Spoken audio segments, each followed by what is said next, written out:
आज के दौर में युद्ध सिर्फ सीमाओं पर नहीं लड़े जाते। साइबर हमले, सोशल मीडिया प्रचार, डिजिटल जासूसी और गलत जानकारी फैलाने जैसे नए हथियार भी सामने आए हैं। ऐसे समय में खुफिया जानकारी किसी भी देश की सबसे बड़ी शक्ति बन गई है। ये सिर्फ सुरक्षा ही नहीं देती, बल्कि विरोधी देशों की रणनीति को प्रभावित भी कर सकती है। इसी कारण दुनिया भर में रणनीतिक खुफिया प्रकटीकरण की अवधारणा तेजी से महत्वपूर्ण हो रही है।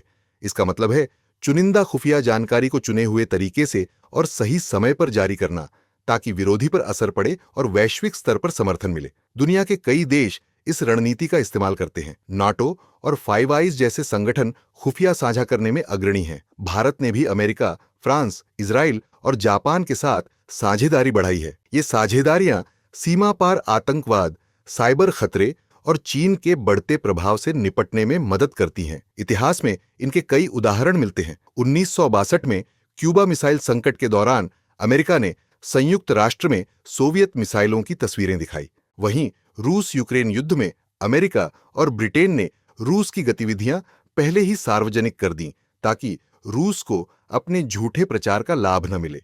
भारत ने 1999 के कारगिल युद्ध में पाकिस्तान के जनरलों की फोन कॉल सार्वजनिक की।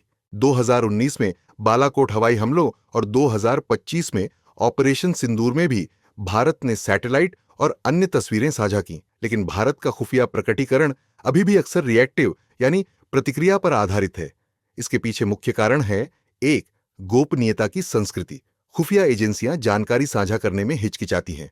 दो, तकनीकी और समन्वय की कमी। अलग अलग एजेंसियों के बीच रियल टाइम डेटा साझा करना मुश्किल है। तीन, राजनीतिक दबाव।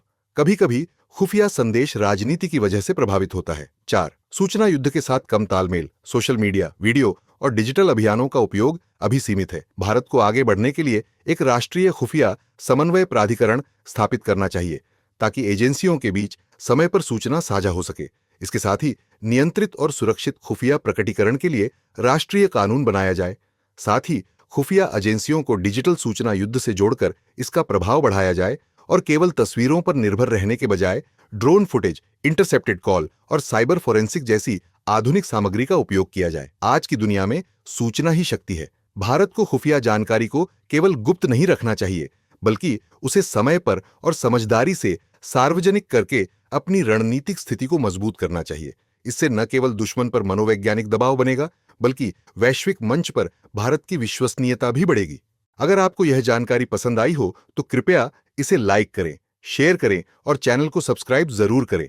और जाते जाते इस प्रश्न का उत्तर कमेंट में बताइए। प्रश्न: 1962 के क्यूबा मिसाइल संकट के दौरान अमेरिका ने क्या किया? ए, सैन्य हमला किया।